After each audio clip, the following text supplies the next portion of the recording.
Here's a question I never anticipated asking. Is UCLA football better than USC? The Dodgers begin their offseason work by keeping two players, and where the hell is the Kings' Quentin Byfield? Good morning. I'm James.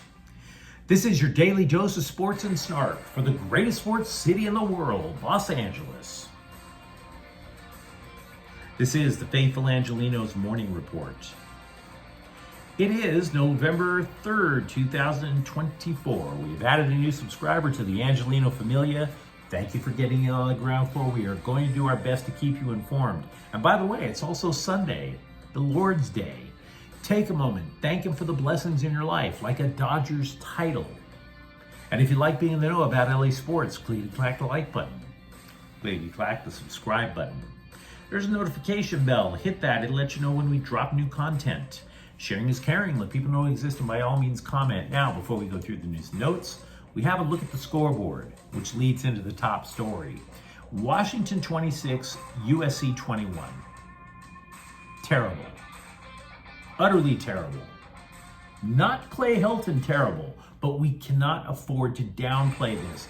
The Trojans are unlikely now to go to a bowl game, and we can, in fact, lay this one at the feet of Lincoln Riley and Miller Moss. They did not answer the bell. Now, why should they get the blame? There's a myriad reasons. One, the Trojans only scored 6 points in the first half. Two, Moss threw 3 interceptions. 2 of those picks were converted into 10 points for the Huskies. And by the way, the Huskies' pass defense is statistically considered the best in the country. I know you want to throw, but should you really against the best? 3, USC had the ball in the Huskies' red zone in 2 separate drives in the final 5 minutes of the game, and they came up with nothing. Absolutely nothing. They turned the ball over on downs twice. Now look, sure, you could say, well, statistically speaking, the Trojans' offense was better. You could say Moss threw for more yards than the opposing quarterback. True. Woody Marks led all ball carriers in rushing. Zachariah Branch had more receiving yards than anybody else. But you still have to stop and say, wait a minute. There was a time where I was wondering, I don't know about you, but I was wondering if UCLA was going to win another football game. They were on a 5-game losing streak. Now you have to wonder who's the favorite to win the victory bell. Because UCLA 27, Nebraska 20. The Bruins get a quality win on the road. And it's their first streak of consecutive victories for new coach Deshaun Foster. They're trending up compared to the Trojans. You can't argue it. Hell, the Bruins built a 20-point lead. Ethan Garbers threw for 2 touchdowns. Kay Medrano returned an interception for a touchdown. And that gives me pause. When was the last truly impressive USC defensive play? Not that they stink, but you don't see a whole lot of pick sixes coming out of that group, right? And then you say, wait a moment. The leading tackler in the Big Ten Conference, for all the changes that USC made, the leading tackler in the conference is Carson Schlesinger of UCLA. And then you take a look at the thing holistically. For all the investment the Trojans made in their defensive coaching staff, which included plundering coordinator Danton Lynn from UCLA, for all the work USC had the players put in the weight room, players were posting shirtless before and after selfies about how jacked up, how rocked up they were going to get because they were moving to a physical conference in the Big Ten. For all the work USC put in to get a top 10 recruiting class for next season, you tell me, who would you rather be? Because right now, I don't see either team going to a bowl. But you could step to me and say, despite all the turmoil in Westwood, when Chip Kelly abandoned the program at the worst possible time, pardon me, You can argue UCLA's in better shape. You tell me. Meanwhile, Oklahoma City 105, Clippers 92. The Clips are still 0 for their $2 billion arena. They totally run out of gas in the fourth. They scored only 14 points, and we knew scoring was going to be an issue for the Clippers. Norman Powell led them with 24 points. The second leading scorer, James Harden, with 12. Chicago 4, Kings 3 in a game that went to a shootout. The Kings surrendered 3 goals in the third to let the game slip into overtime and then the shootout. Alex Laferriere scored twice. Anze Kopitar picked up his 800th career assist. Meanwhile today, the Rams are at Seattle at 125. The Rams were left for dead 2 weeks ago, but with a win and a couple of breaks, they could lead the NFC West by the end of the day. Chargers at Cleveland at 10. Wide receiver DJ Chark is off injured reserve. He's questionable to play. LAFC is at Vancouver at 5:45. The Black and Gold lead the best of 3 first-round playoff series 1-0. Should LAFC win tonight, it'll face the winner of Seattle and Houston. And what do you say we get to the news? The Dodgers have exercised the option of Miguel Rojas and backup catcher Austin Barnes. You might recall Rojas started the season behind both Mookie Betts and Gavin Lux. Rojas moved into the lineup after Betts suffered a broken hand, and he even gutted it out during the playoffs with a groin injury. None of that means he's going to start next year. Absolutely not. Middle infield is a position the Dodgers could definitely stand to upgrade. They've been linked with a few shortstops. Meanwhile, as for Barnes coming back, that suggests that the Dodgers, who have a minor league system that is just flooded with catching prospects, it basically suggests that the Dodgers are not going to move Dalton Rushing back behind the plate, that he's going to have to try and make it as an outfielder. And maybe Diego Cartaya will have to wait yet another year to emerge. Speaking of emerging, Quentin Byfield of the Kings last year went from possible draft bust to holy crap, we can't let this guy go. Let's give him an extension and a promotion. So he gets his new contract, and they move him from wing back to his natural position of center for this season. And he hasn't scored yet. It's a goal drought that has reached 12 games. And then you consider that the Kings dropped a $31 million extension on the guy. You would not be out of line to ask if what happened. Like somebody cut off Pierre-Luc Dubois' head, poured some water on the bloody stump, and up came Quentin Byfield's face. I mean, if you watch this show regularly, you might recall that I found something curious, that in the season opening game, the Kings switched Byfield away from centering the second line, and they moved him back up next to Anze Kopitar as a wing in the top line. It suggested that even though the regular season wasn't even a game old, that Byfield looked overmatched.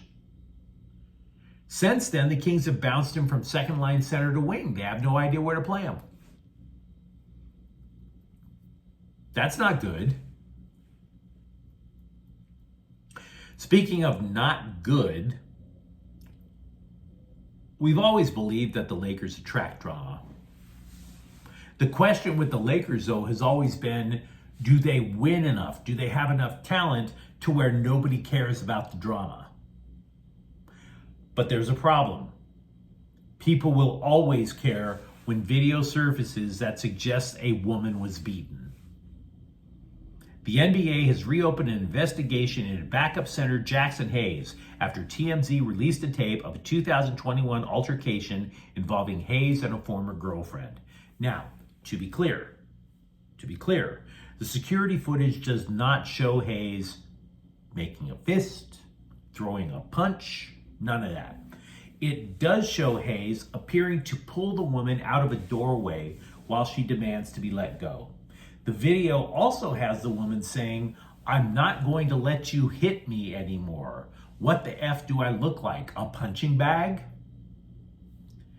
If you're wondering, by the way, the cops can't do anything about this particular case because he was arrested. He was sentenced to probation, community service, and domestic violence classes back in 2022. By the way, what happened when the cops showed up? He allegedly scuffled with them too.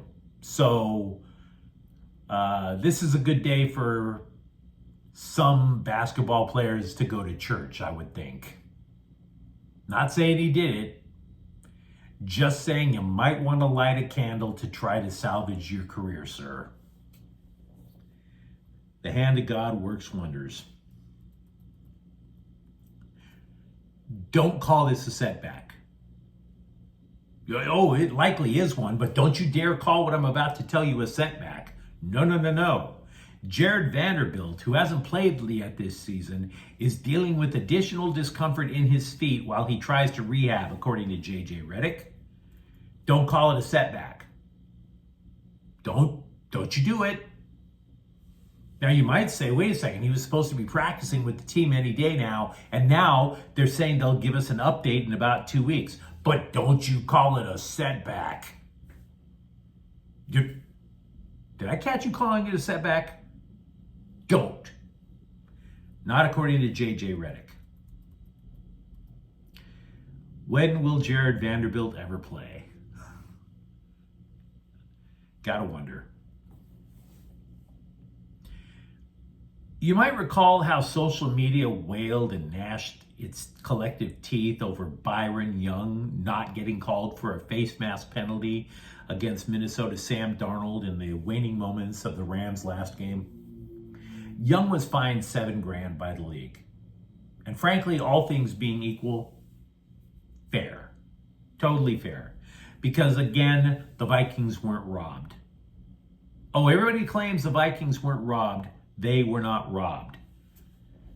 Mini Scrotum was down by 8 points to go with a minute and a half left.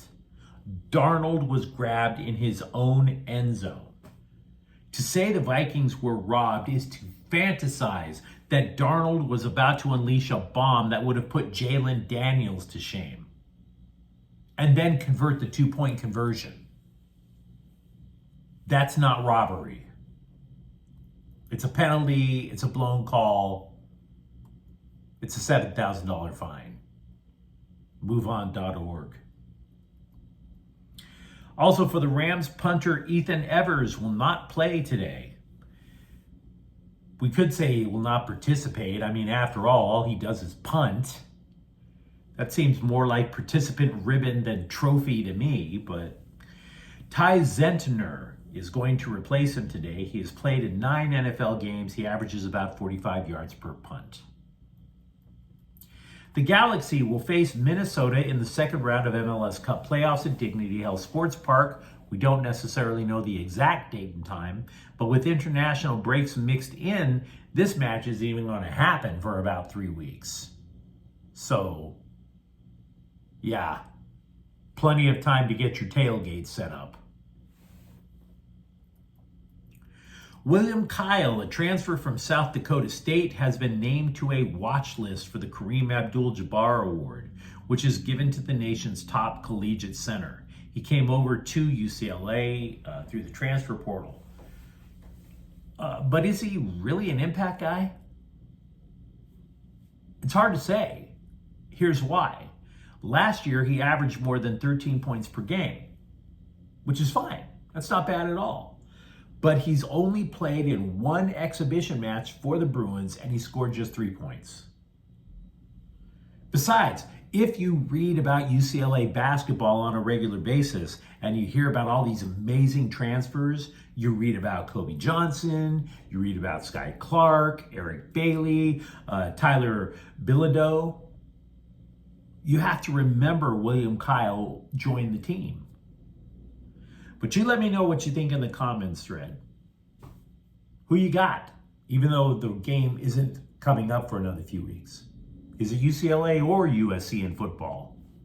For that matter, where the hell is Quentin Byfield? Feel free to let me know. And if you enjoyed the content, don't forget to subscribe to Faithful Angelenos. We talk LA sports every single day here. Thank you for watching. I'm James. We'll be back tomorrow. Faithful Angelenos is a Ken Cortell Queso production. Take care.